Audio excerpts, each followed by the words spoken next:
জুলাই গণ অভ্যুত্থানের 1 বছরের দ্বার প্রান্তে আমরা।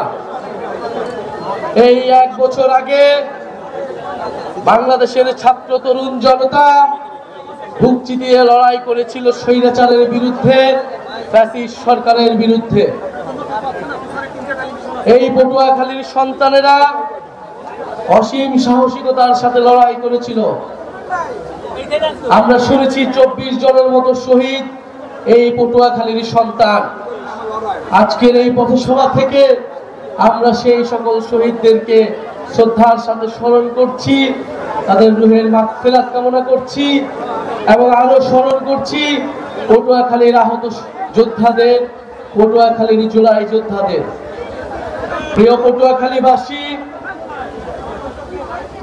আমরা জনগণের দুয়ারে যাচ্ছি, আপনাদের দ্বারে এসেছি আপনাদের দুঃখ দুর্দশার কথা শুনতে, জাতীয় নাগরিক পার্টির স্বপ্নের কথা বলতে এবং আগামীর বাংলাদেশ আপনারা আমরা একসাথে মিলে কিভাবে তৈরি করতে পারি সেই রূপরেখা তৈরি করতে।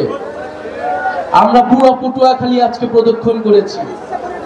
পটুয়াখালীর রাস্তায় রাস্তায় আমরা হেঁটেছি, স্লোগান দিয়েছি, মানুষের সাথে সাক্ষাৎ করেছি, মোলাকাত করেছি। আমরা দেখেছি পটুয়াখালীর রাস্তাগুলো কিরকম, পটুয়াখালীর মানুষের জীবনযাত্রা কিরকম, পটুয়াখালী মানুষের দুঃখ দুর্দশা কিরকম। পটুয়াখালী উপকূলীয় অঞ্চল, বাংলাদেশের ভবিষ্যৎ হচ্ছে এই সমুদ্র অঞ্চল, উপকূলীয় অঞ্চল।